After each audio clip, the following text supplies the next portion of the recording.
ignored me for the Oscars, talking about the fact that they thought that...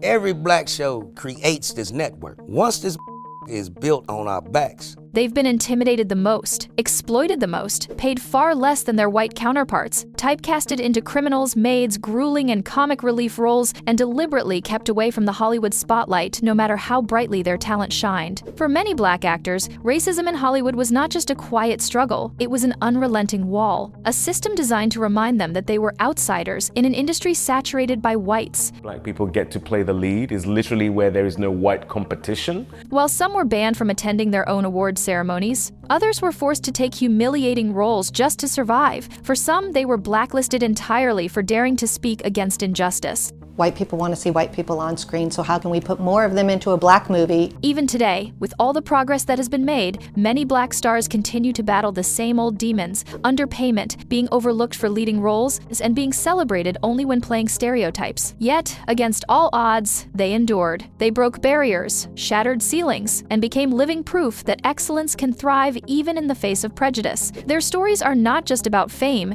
they are about pain, resilience, and the fight for recognition in a world that tried to silence them. In this video, we explore 18 black Hollywood stars who face the most racism in Hollywood. Numbers 16, 10, and 2 will shock you the most.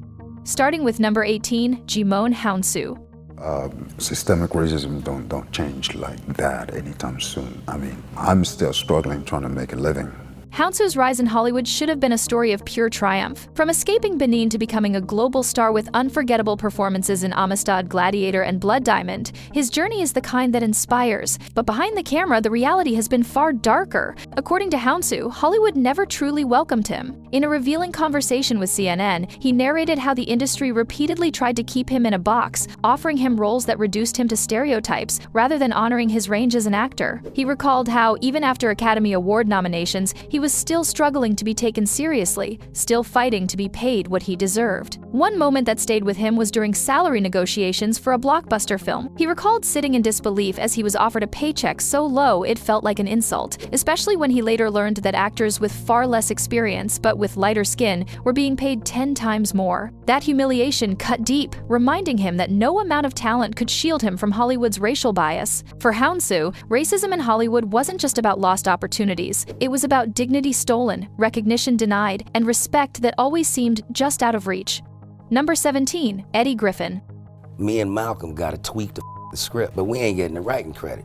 Griffin is one of those rare comedians whose raw talent could light up any stage and command any screen, a fearless entertainer who could stand shoulder to shoulder with anyone in Hollywood. But behind the laughter was a darker reality. Griffin's talent was one of the most exploited, and the credit for his work too often handed to his white colleagues. According to Griffin, Hollywood had a way of using him for his originality while making sure he was never fully recognized. He narrated how he would bring energy, ideas, and improvisation that elevated projects, only to watch directors and producers attribute the brilliance to others. He recalled moments on set where jokes he created were later recycled into scripts, but the applause went to white writers and performers. The pain, he explained, wasn't just in being overlooked, it was in seeing his creativity fuel successes that erased him. Hollywood loved his talent but not his face, his genius but not his name.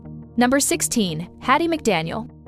I sincerely hope I shall always be a credit to my race. Hattie McDaniel made history in 1940 as the first black actor to win an Academy Award, taking home the Oscar for her unforgettable role as Mammy in Gone with the Wind. But her triumph was bittersweet, shadowed by the cruel racism of Hollywood and America at large. According to historians, McDaniel herself narrated how painful it was to be forced into servant and mammy roles, characters that reinforced the very stereotypes she longed to break. Yet she accepted them because Hollywood offered no other space for a black woman of her time. Even on the night of her historic win, she recalled being forced to sit at a segregated table at the back of the room, barred from sitting with her white co-stars at the Oscars. Her victory was groundbreaking, yet tainted by exclusion. The indignity did not end with her death. When she passed in 1952, McDaniel requested to be buried in the Hollywood Forever Cemetery, the final resting place of the industry's greats. But because of her race, she was denied. It was not until decades later that the cemetery placed a memorial in her honor, a hollow gesture for a woman who had broken barriers yet was never truly welcomed. Number 15, Richard Roundtree. Dad, were you naked in the movie? Oh, yeah.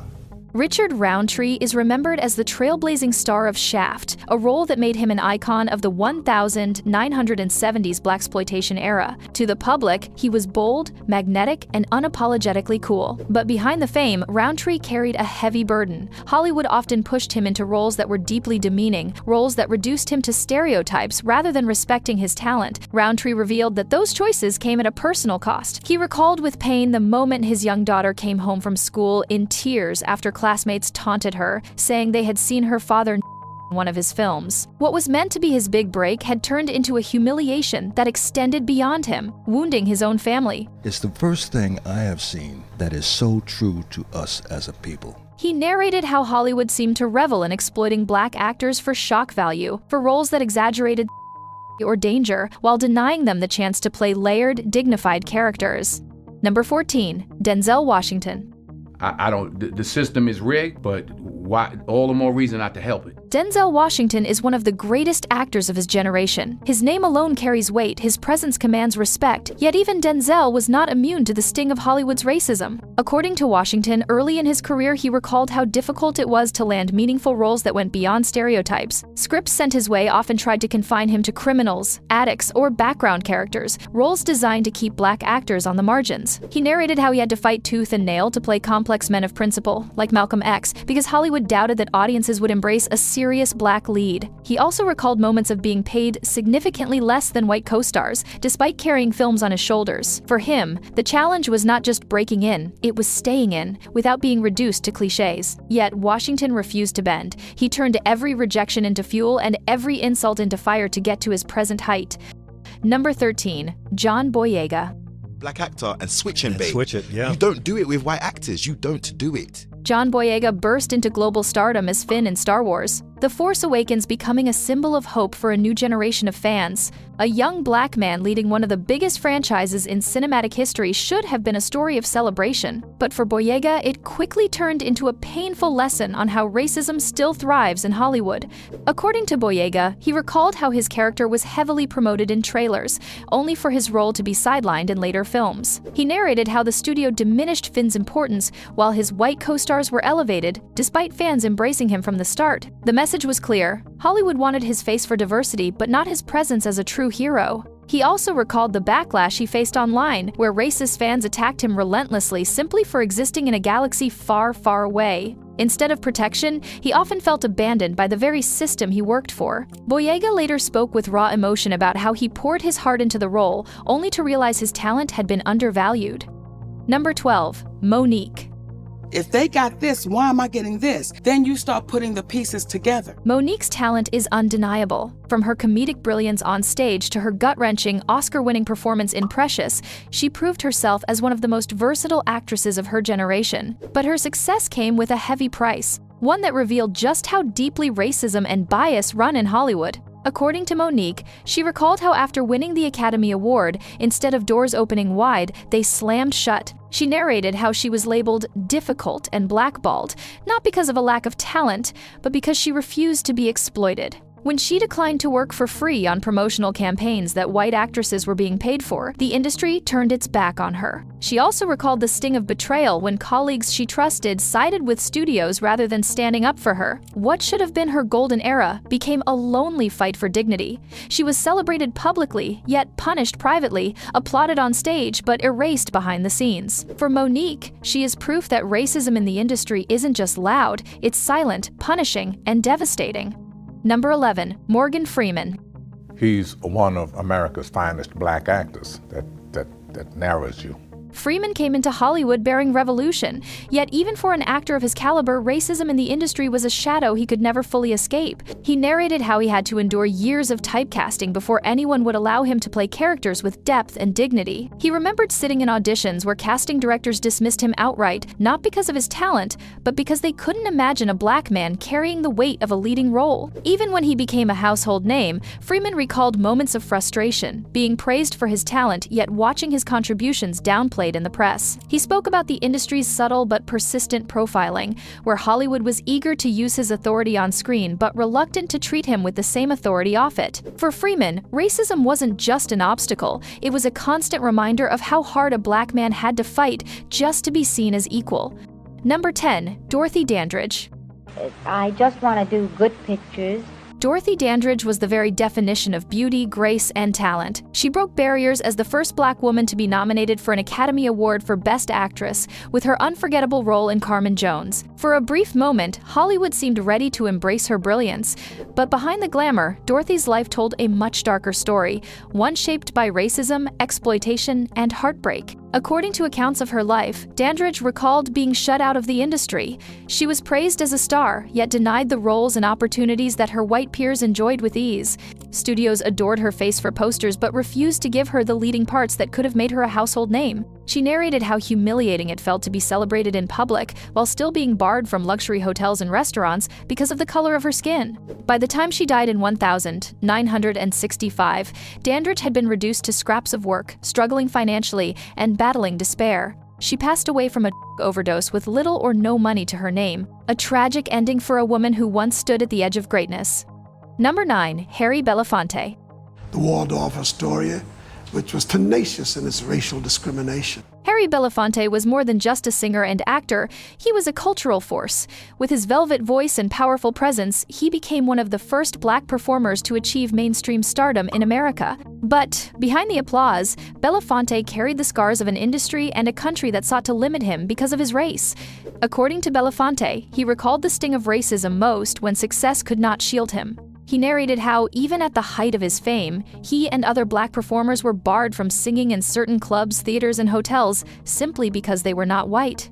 Let blacks have access to the hotel. He remembered nights when he would perform on stage for an adoring audience, only to be forced out the front door afterward, denied entry to the very establishments his talent filled with customers. He spoke about how demeaning it felt, being celebrated for entertainment, yet restricted for being black. Number 8. Lawrence Fishburne. Them colored people were slaves down in Tennessee. The children... Lawrence Fishburne is one of Hollywood's most commanding actors. His voice, presence, and versatility made him a powerhouse on screen. But even for Fishburne, the road to recognition was paved with racism, typecasting, and disrespect from an industry slow to acknowledge black talent. According to Fishburne, he recalled how early in his career, the roles offered to him almost always carried stereotypes, gang members, violent criminals, or troubled young men. He narrated how Hollywood rarely allowed him to embody the complexity and humanity he knew he could portray. Instead, he often found himself trapped in roles designed to confirm prejudices about black life, while white actors were given space to explore every shade of humanity. Even as his fame grew, Fishburne remembered being overlooked and underpaid compared to white colleagues whose resumes paled next to his. He spoke about the frustration of watching his contributions to films minimized, while others received the credit and the spotlight. For Fishburne, his career became a testament to persistence in an industry that too often saw his skin before his skill. Number 7. Lupita Nyong'o. I once auditioned for something for TV and I was told I was too dark to be on television. Lupita Nyong'o's experience hits different. According to her, she recalled the painful realization that roles for women like her, dark-skinned African women, were shockingly scarce. She narrated how, after her initial successful films, scripts poured in for her white peers, while she was met with silence or offered characters that were flat, voiceless, or rooted in stereotypes. Hollywood adored her as a symbol, but resisted giving her the kind of roles that could sustain her career. The US, because suddenly the term black was being ascribed to me. She also remembered the sting of being told she didn't fit mainstream beauty standards, even after being named People magazine's Most Beautiful Woman. Number 6. Will Smith. For me, there is no us and them. It's we. Will Smith's career is one of the most successful in Hollywood history. He became one of the few black actors to dominate both television and film on a global scale. Yet, behind the charm, Smith carried a burden that few could see: the constant pressure to present himself as non-threatening in a system that feared a powerful black man. No matter your race or your religion, creed. According to Smith, he recalled how carefully he had to craft his image in the early years of his career. He narrated how Hollywood executives made it clear that his success depended on making white audiences comfortable. This meant no profanity in his rap lyrics, no roles that painted him as too militant, and an insistence on playing the likable, approachable hero rather than characters with darker edges. He remembered the weight of that unspoken rule: to smile, to charm, to be safe. It was as though Hollywood wanted his talent, but not his full humanity. For Smith, the struggle was learning how to thrive while constantly walking the line between acceptance and authenticity. His story shows how racism in Hollywood manifests in the form of the quiet pressure to shrink yourself so others feel at ease. Number 5. Michaela Coel.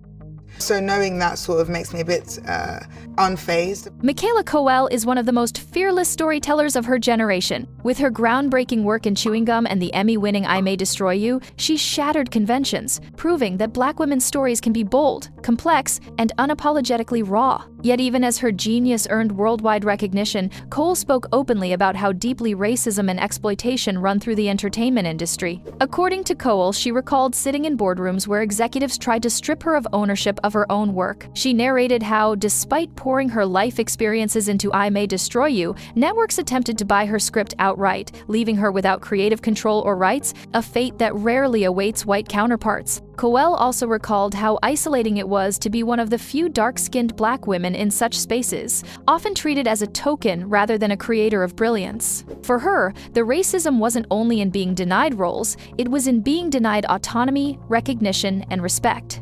Number 4. Idris Elba. Human, and the race thing is pretty stupid. Idris Elba has long been celebrated as one of the most versatile and magnetic actors of his time. His talent, charisma, and commanding screen presence made him a natural contender when whispers began about him becoming the first Black James Bond. But what should have been a career-defining opportunity soon turned into a painful reminder of how racism still grips Hollywood and its audiences. According to Elba, he recalled the excitement when fans began championing him as Bond, yet the louder the calls grew, the more vicious the backlash became. He narrated how racist critics dismissed him outright, claiming Bond couldn't be Black, as though his skin color disqualified him from embodying one of cinema's most iconic roles. He remembered how the constant debate shifted away from his talent and toward his race, reducing a celebrated actor to a political statement. Elba later admitted that the relentless scrutiny drained him. What began as an honor became a burden, with racism overshadowing recognition. Number 3. Michael B. Jordan.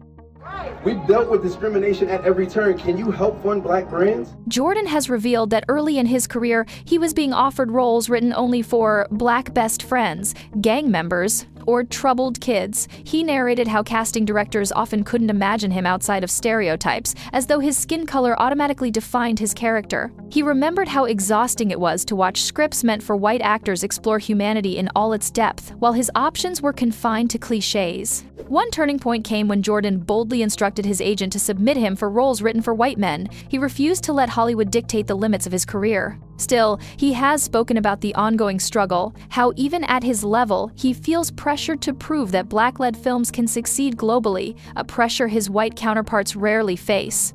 Number 2. Paul Robeson. That I'm an American who is infinitely prouder. Robeson was one of the most extraordinary figures of the 20th century, an actor, singer, scholar, and activist whose talent knew no bounds. But Robeson's greatness terrified America. His refusal to stay silent about racism and injustice came at a devastating cost. He was blacklisted, erased, and silenced by Hollywood. Robeson recalled how his career crumbled overnight. He narrated how Hollywood stopped calling, record companies cut ties, and theaters shut their doors to him. He remembered the humiliation of having his passport revoked, stripped of the right to travel abroad where he was celebrated, all because he dared to speak against racial oppression and colonialism. The blacklist was more than professional exile. It was personal destruction. Robeson's name was dragged through headlines as dangerous, his art dismissed, his legacy nearly buried. For him, the racism he fought on screen and stage became a battle he was forced to live in reality, and in a very painful way. Number 1. Steve Toussaint. A huge amount of fear, because for the actors, we were working on this thing. Steve Toussaint had been a steady presence on screen for years, but it was his role as Lord Corley's Valerian in HBO's House of the Dragon that finally brought him into the global spotlight. According to Toussaint, he recalled the moment the casting was announced and his social media feeds erupted, not with celebration, but with vile backlash. He narrated how strangers flooded the internet with racist messages, insisting that a Black actor had no place in George R.R. Martin's universe. He remembered the sting of people reducing his craft to his skin color, ignoring the years of training and talent that earned him the role. He later spoke about how surreal it was. In a world filled with dragons, magic, and make-believe, some fans could only find disbelief in the color of his skin. That contradiction cut deep, showing that Hollywood's problem wasn't just about opportunity, it was about acceptance. For Toussaint and the other actors listed, the hate that comes with racism has been a major obstacle to their careers within Hollywood. Let's know your thoughts in the comments section. Subscribe to this channel for more videos like this, like and share.